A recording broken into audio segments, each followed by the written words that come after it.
16th Phantom met Abraham Lincoln, the 16th U.S. President of the United States, on the day of his assassination, April 14th, 1865.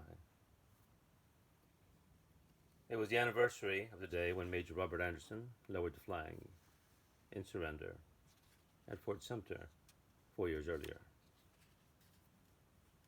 It was also Good Friday.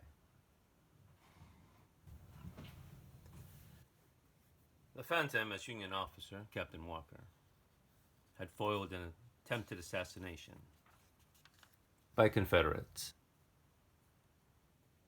of Ulysses S. Grant and Robert E. Lee at Appomattox Courthouse when Lee surrendered his army, which for all intents and purposes ended the American Civil War. Grant introduced Captain Walker, the Phantom, to a grateful President Lincoln, who rewarded him with a sword. In conversation, Lincoln shared with the ghost who walks his certainty that he'll be assassinated soon. A lifelong fatalist, Lincoln accepted it with stoic resignation, the inevitable. What is to be will be, his wife Mary often heard him say.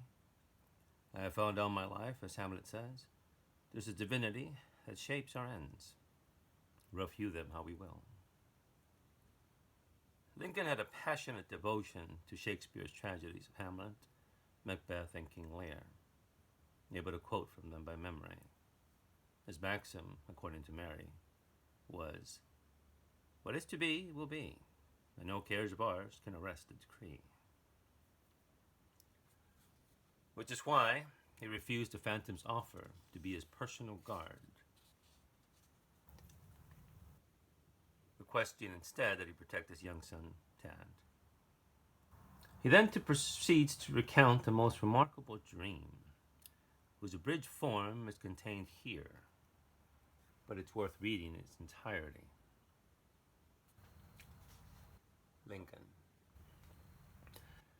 About 10 days ago, I retired very late.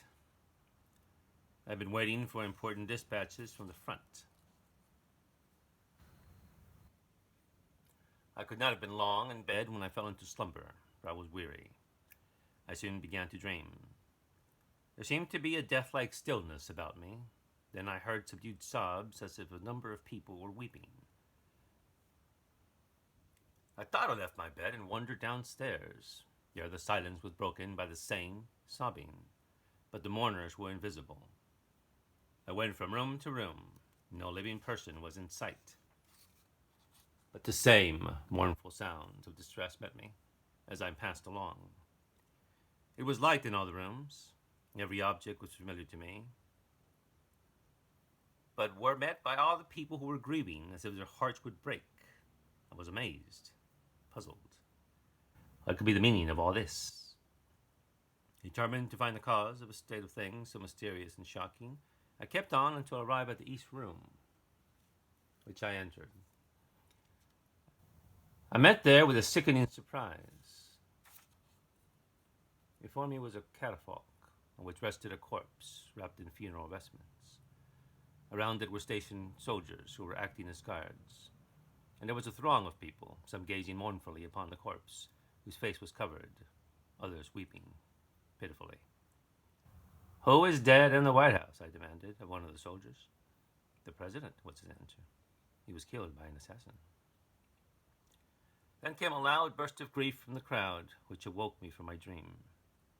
I slept no more that night, and although it was only a dream, I have been strangely annoyed by it ever since. End of quote. Lincoln would refer the dream to his friend Ward Lamon, and Lamon remembers Lincoln quoting Hamlet,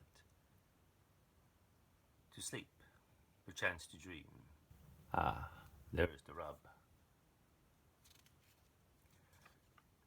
Lincoln had no desire to attend Fort Sumter that night, but felt it necessary since it had been advertised in the papers that he would be there. He had spent the afternoon riding in a carriage with Mary, his wife, discussing the ordeal of the last 4 years, including the death of their son Willie. He was relieved the war had finally come to an end. And maybe because it was Good Friday, Lincoln told his wife that he wanted to go to Palestine and visit the places Christ had been in. The Lincolns attended Ford's Theater that night to see an English comedy, My American Cousin. During his presidency, he had attended the same theater, and in at least one performance had seen a 26-year-old Shakespearean actor by the name of John Wilkes Booth, who, unbeknownst to him, was present that night for his final act. As in Hamlet, which contained a play within a play, Abraham Lincoln, the man, his presidency, and the war were the subordinates of human history, or in our case, an American tragedy. And as in the Shakespearean play, the night before, Lincoln had a dream, a recurring dream, about being on an indescribable vessel, sailing towards an indefinite shoreline for an undiscovered country. To sleep, perchance, to dream.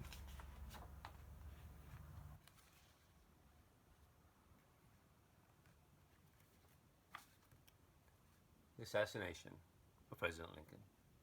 Lee Falk's The Phantom.